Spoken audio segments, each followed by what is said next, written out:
Hello, everyone. Welcome back to the ninth podcast. Today, I'm joined by ASUC Senator Kianna. Would you like to introduce yourself? Yes.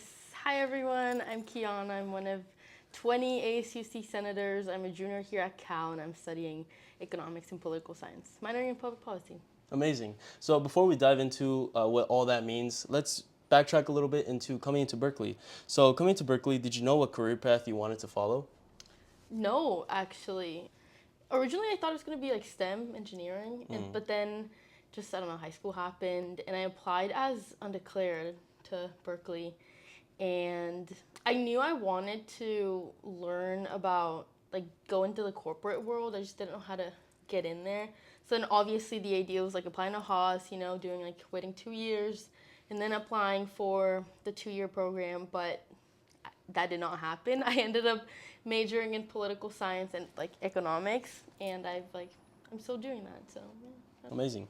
And so, what inspired you to, sort of try that path and be on the path that you are now? Funny story. I remember I was on Zoom when the storming of the Capitol happened, and I was taking an English class, and the teacher, she like broadcasted it on Zoom. It just shocked me, and that kind of sparked my interest for like advocacy and just learning more about the world around me, especially like moving from like Mexico to here. Like it was really interesting to me, and I wanted to dive deep into my surroundings and kind of like the difference between cultures and societies and everything like that. So I started with advocacy, just like one-on-one advocacy with like the people around me, and I wanted to learn more about the Black Lives Movement and just everything happening. Like it is really important, and I think that sparked my interest for political science at first.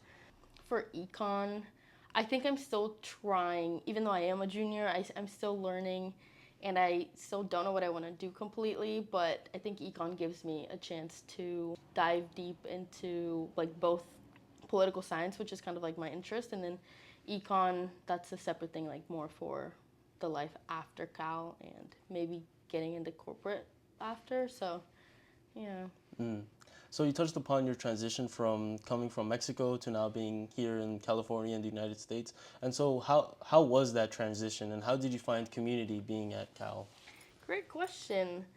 It was really difficult at first. I moved, for context, I grew up in TJ until 16, and then I moved to San Diego. I did my senior year of high school there, and it was really different, of course, but it was hard to code switch from like your personality that you have in a different language and then the personality that you have here. So then I really do think that my first 2 years here in the US, like it was really difficult to find a personality, to like discover who I was in a different language. I don't think people talk about it enough. Like when you speak a different language, like you kind of have a different personality too. Mm-hmm. And I think that's what happened with me, and it happens with a lot of people too. But I do remember like going to high school and like having to think about what I was going to say before saying it and like translating it. So that was really difficult. But then when I moved to Berkeley, it was the same for, I would say, like first semester or maybe like half of the first semester. Still learning like who, sorry, I was like still learning who I was and learning the difference between who I was in Mexico, or I still am obviously, but like how I portrayed myself and the jokes I would make. Like it was really interesting, but I think Berkeley helped me a lot because I think back home I would go home and speak Spanish with my parents, and then go to school and like speak English, and it was difficult to fully dive myself in the English language. But then here, like, there's nobody I really talk to in Spanish, like, completely. There's people that I, have conversations with, and Spanish never really goes away. But here, everyone, like, primarily speaks English. So it helped me. It pushed me, like, outside of my comfort zone, but it was really helpful, especially living in the dorms. I ended up, like, all of my freshman year friends, like, they're still my friends now, and they helped me a lot with self-discovery and like finding community. I think that was the first community that I found for sure, was the people on my floor. And then I joined many different clubs. I joined the ASUC, which was something really important. I've always been involved in student government, so I wanted to. I was ASB president in my high school too, so I was like, wait, what's like the next best thing? What's there to do at Cal that will kind of push me to meet other leaders on campus? So I decided to join Andrea Jimenez's office. She was the Latina endorsed senator 2 years back, and it's great that people still talk about her. So maybe if she were to see this podcast, like she'll remember me. But she was a great mentor too, and that allowed me to meet all the people that are in my cabinet now, which is awesome, and all the people that I have worked with in the past like 2 years. It was just a great community that I found there in that office. And then second semester, I joined LBSA, which was another great community that I found. I met my best friends in that club, my awesome little, and we created this little family. Actually, shout out Sam, he's a part of the lineage. But yeah, I met awesome people in that club, and I've continued to grow with that club. And hopefully, in my role now, I'm like giving them more resources that I was given when I first got here. So Awesome. yeah, lovely communities. And so, pulling on that string of finding yourself, are there any experiences that you did in college that you didn't think you would have done, like back in high school? That's a great question. I think ASB and ACC are really different. It was my initial like push to be in student government, but it's a different type of student government. I feel like the ASUC is more bureaucratic, and you see senators, you see all the execs, the appointeds, and that's really different from what ASB is, because you put on events that have always been put on in the past. You know, you do the homecoming, you do the prom, you do the homecoming football games. I would compare ASB more to the rally committee that we have here, but ASUC is more whatever you put in, you gain back, and you are able to be as involved in as you want as well, which is really great. But also it requires more from you, because I just find myself like putting the ASUC over my schoolwork and over like my other extracurriculars, which is not that healthy. So don't do that. But it is really different. But I would say, I guess the ASUC is one of the things I didn't really, or being a senator is one of the things that I didn't really think I was gonna do until I joined, until I actually got to Berkeley. And what else? I guess funny story too. I never thought I was gonna do recruitment, and I never thought I was gonna join a sorority, because I didn't even know what sorority was. Like back in back in Mexico, like you just see sororities you see them in movies, you see them like in TV shows, but you don't really know what it is. And I didn't know what it was, but I remember when I first got here, everyone, like especially girls, like we were all talking about recruitment. Everyone was asking me, like on my freshman year, like floor and the unit 2, everyone was asking each other the three questions, like what's your name, major, where are you from, and then are you doing recruitment. I remember every single person asked me that, and I just went with the crowd. I was a sheep, I guess, and I ended up doing recruitment, and I loved it. We're actually here in my house right now, but yeah, it's a great community as well. I forgot to touch on that. Yeah. So, can you expand a little bit more on your role in the sorority? Yeah, so I'm chapter president of my sorority, and it's a lot too. Like I feel like this semester I've taken on a lot of responsibilities, and it's been hard to navigate, especially with school. I also have 2 jobs, so it's a it's a lot. But I think I've learned a lot about how I handle pressure, and how important it is to put your health first, and how important it is to keep yourself grounded in your community. So I've learned a lot about like time management, about how much I can handle, and I think next semester I will be like stepping down for some of my responsibilities, just because this semester has been really tough. But it's taught me how important it is to take care of like yourself. You know, you have so many leadership roles on campus, but at the end of the day, like what matters is your mental health and the people you surround yourself with. So, yeah. And so for people that don't know too much about Greek life, like you, when you showed up to Cal, like what is it all about? Great question. So Greek life, it's another it's another community on campus, and I am really proud of how diverse Greek life is at Berkeley. Um, you're gonna find like a different, so many diverse backgrounds come into Greek life. You know, like I grew up in TJ. I ended up being chapter president. There's like a lot of my friends are international students. A lot of the people who live in this house are from like the Bay Area or from all over the place.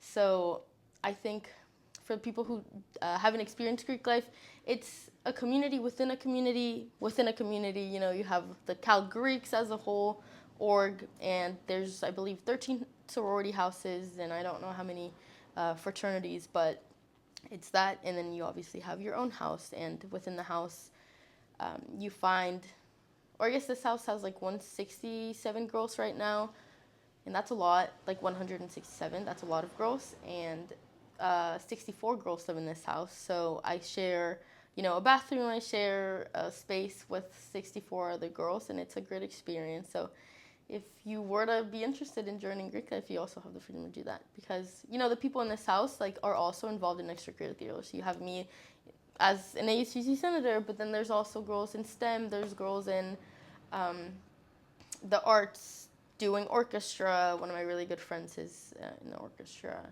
and there's so many different things that you know that come with community with girls, and I'm really proud of being in this org. Amazing. And so the network that you've built here, have you started to see the fruits of it, like being able to pull on certain people that you could like ask for help, or is that something that you see more in the future that you'll be doing, like when you're looking for jobs? Great question. Also, I I think, yeah, sororities are a great network that you can pull from. I think that was one of the main reasons why I did recruitment in the first place, just because I wanted housing, which housing is guaranteed when you go through recruitment and you get in a sorority. You obviously have the houses, and that was kind of like my main priority, to find housing and also to find network post college, because as much as you know it is important to have networks here, like these networks will take you places outside of Berkeley, and I've met a lot of leaders within this organization, and they're they've done crazy stuff. We had an event last semester where alumni came in, and I ended up talking to a Harvard law graduate student, and she graduated from Berkeley, and like she went there, and I was like, wait, like I'm kind of interested in law, still trying to figure out what I want to do, but there's always that option. And then I know our corporate president, she's like an accountant, so she went through Haas and graduated from Haas. So there's a lot of impressive people that have graduated from this network. So yeah. If I ever were to need some advice, I know I can always go to the directory and like look up people. So it's great. Yeah. Wow, that's amazing. So kind of doubling back a little bit, going back to the ASUC, what's some work that while you've been in it that you find the most meaningful that you've done? So far, I'm really proud of the people I've recruited to be in the office. I think that is that was one of my priorities when I initially ran. It was more so the community like built within the office. I love the people that I work with. I see them every Tuesday and Thursday, and I think we've really built a community of just having fun as much as we are doing work for campus. Like we also created a community within the community, and I think that's awesome. So I'm really proud of everyone there. Another great event that we had was a clothing drive, and we also had an alumni mixer. We have a lot of great events, and I think just after seeing how well how many people and like the turnout for each event makes me like, oh, okay, like that was worth the planning, that was worth the not doing homework for. I mean, sometimes, but yeah, I like the events that we've had so far, but there's more to come. Looking forward to it. And kind of changing gears a little bit, I was like stalking your LinkedIn. Oh, fire. Oh my God. I haven't kept up with my LinkedIn at all. And I saw that you did the California Democracy Fellowship. Oh, yeah. Okay, so do you want to talk about Yeah, it? can you expand upon Yeah. that? It was an opportunity by one of the senators, like 2 years ago. It was pretty much just it was a workshop that we had to attend. I want to say it was like 4 to 5 hours. We were at Eshelman, and we stayed through a training by the Common Clause, and we just got a certificate after. So it was super easy. Oh, awesome. I remember this org had like barely come onto campus like 2 years ago, and they wanted an opportunity to teach their I think curriculum and like whatever they were working on at the time. And me as a I was an associate. Me as an associate, like I was required to go. So then I went, and it was just a small little like 5 hours of my day, but it was worth it. So I got to put it on my LinkedIn, so it was worth it. Awesome. Like as someone that comes to Berkeley, like we sort of have a reputation of being LinkedIn warriors. Oh my God. And so how useful has LinkedIn been in like your journey here? Yeah. Well, I do have to say, LinkedIn is really toxic, and it might be a controversial take. Berkeley, like everyone is a LinkedIn warrior, not me personally. Like haven't really posted much, which I probably should. But LinkedIn is really, I want to say toxic because it promotes the idea that you're never doing enough just because you're always seeing other people, go to conferences and do this and do that, and like it's easy to compare ourselves to whatever other people's journeys are, but we're in our own journey, and I think I have to remind myself every time I go through LinkedIn. But it is helpful. Like obviously you have the freedom to reach out to your network, and a fun tip that I've told everyone that wants to build on their network is go on LinkedIn every day, add 5 people, and then you'll get over 500 connections in the span of a month. So use it as a tool, but don't use it as a way to compare yourself. Keep that distance and keep that boundary within yourself with LinkedIn, because it's easy to get lost with all of that. And talking about getting lost, like what have you done to sort of take care of your own mental health? Like, do you schedule time for yourself to just like do nothing and relax? Yeah, so I'm gonna be completely honest, I don't. That's why I was talking about how much I've learned this semester, and it's only been 8 weeks, how much I've learned the importance of taking care of yourself. I was at the Tank Center for 5 mornings straight, like 2 weeks ago, and my mom came. It was like during Parents' Weekend. My mom was here. She was taking care of me, so it was kind of like great timing to be sick. But I think as soon as I saw her, like my body just completely like shut down, and it was because I wasn't taking care of myself enough. And Berkeley is like you have to be on your toes 24/7. I thought I didn't have time to be sick because I had midterms. I had the ASUC, the like my meetings. I had SK. I also had LBSA because I'm also part of a committee on there. But there was just so much that I was doing that I didn't really have the time to take care of myself. I didn't prioritize my well-being, which I should have. And I think moving forward, after I've stopped being sick, like now I want to put that as a priority of mine. And also I want to prioritize hanging out with the people that I care about, because I also get lost in my schedule. My Calink is always packed. But what I've tried doing now is going to bed early. It's really, really important to go to bed early and waking up early. That's what I've been trying to do for the past few days. I also try to go to the library because I have a lot of midterms coming up. But I have acknowledged now, and it took me 2 years to realize how important it is to take care of yourself. So that's what I'm going to be doing moving forward. Awesome. Yeah, like I feel like your body, like if you don't take care of your body, then your body's gonna make you take care of it. Oh, 100%. Like if you don't take care of it, like your body's gonna tell you to sleep. Like you sleep, yeah. So you touched upon LBSA a little bit and how you're a part of the committee. And so how has that networked? I know you talked about it a little bit, but if you could expand on it, like how has that network helped you to this day? Oh, LBSA. I Mm-hmm. love LBSA. My favorite club ever. I met my favorite people on there. I joined my freshman spring because I wanted to join my freshman fall, but I like forgot the application or something, like missed the deadline. But my one of my really good friends, Isa, she was a part of a committee freshman fall. So then I asked her like, oh, like what's the deal with LBSA? Like you seem to be having lots of fun and like you hang out with these people every day. Like what's the deal? So then she was like, yeah, like apply. I ended up applying. I got in the same committee and um, I kept going to the events. I think LBS, like being a part of a committee, it forces you to attend events and it forces you to um, like meet with these people on like weekly basis, and that's kind of what helped me gain that community.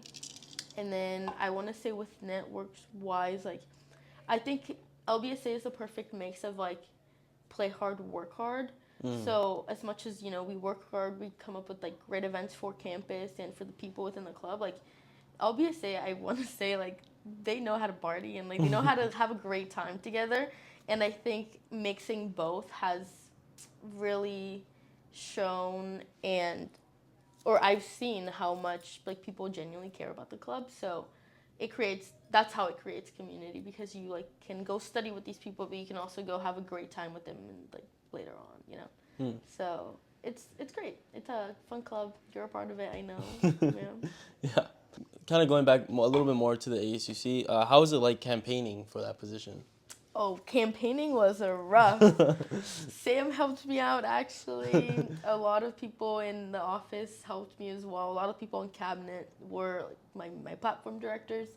And from the jump I knew that the people that helped me like were gonna be a part of the office and I knew that they had as much of a passion for creating community and for creating big events as I did. Mm-hmm. And that motivated me to keep going, to keep campaigning because those 2 weeks are crazy.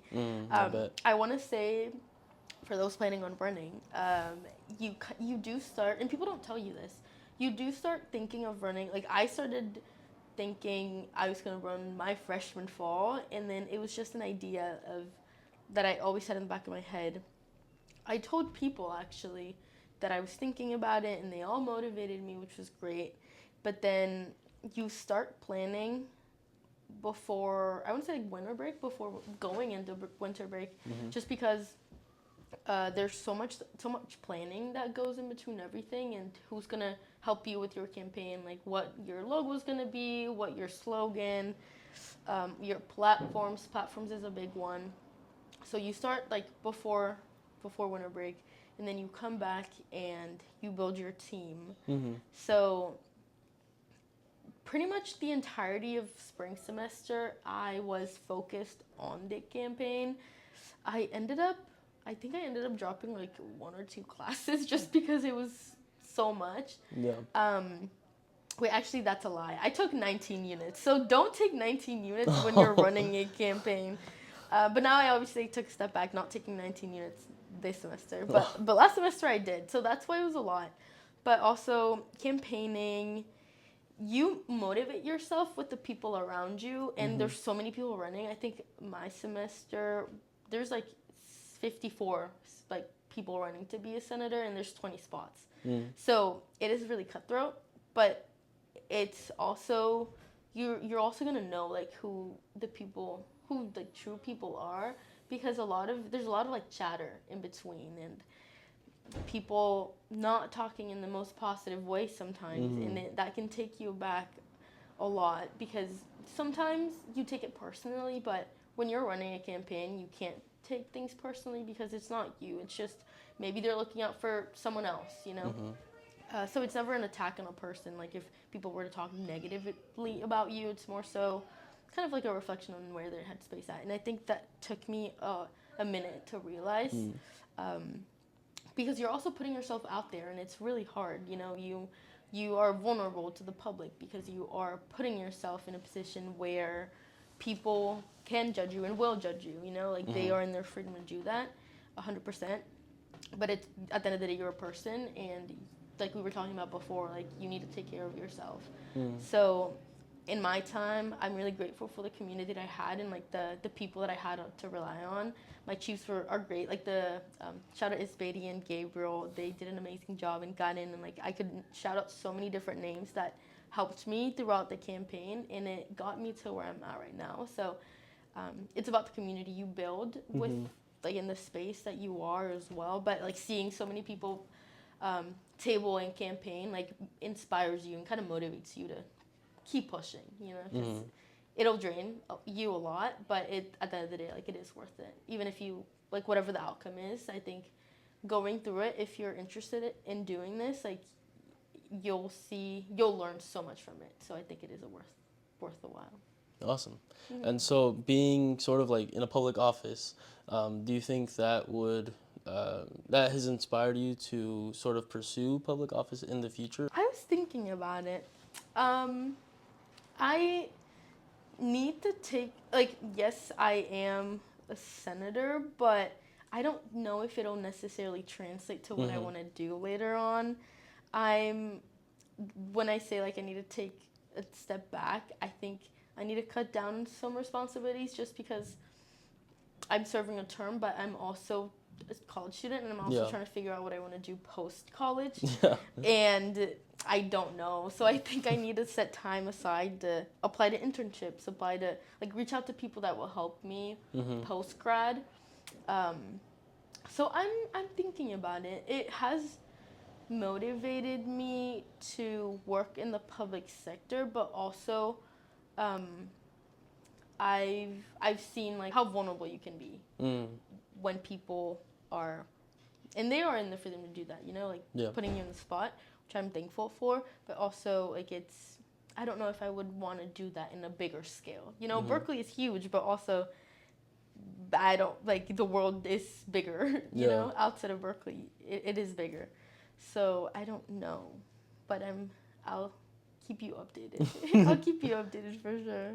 So then, talking about professional aspirations, do you sort of like have an idea of like what you want to do in the future? Well, I initially started thinking I was gonna go corporate. Yeah. You know, everyone goes corporate. I think I've always wanted to, like, fully being transparent now, like, I've always wanted to have a high end, like, successful job. Yeah. Because in that way, you know, you'd get money and then you could go back to the communities that helped you start that. So, whenever my mom would ask me, like, what you want to do when you grow up, I'd just say like rich, and then I'd be like, oh yeah, I'll be rich, and then I'll come back to TJ and I'll like donate to my school and donate to my gym and like all the communities that like helped me get to where I'm at right now.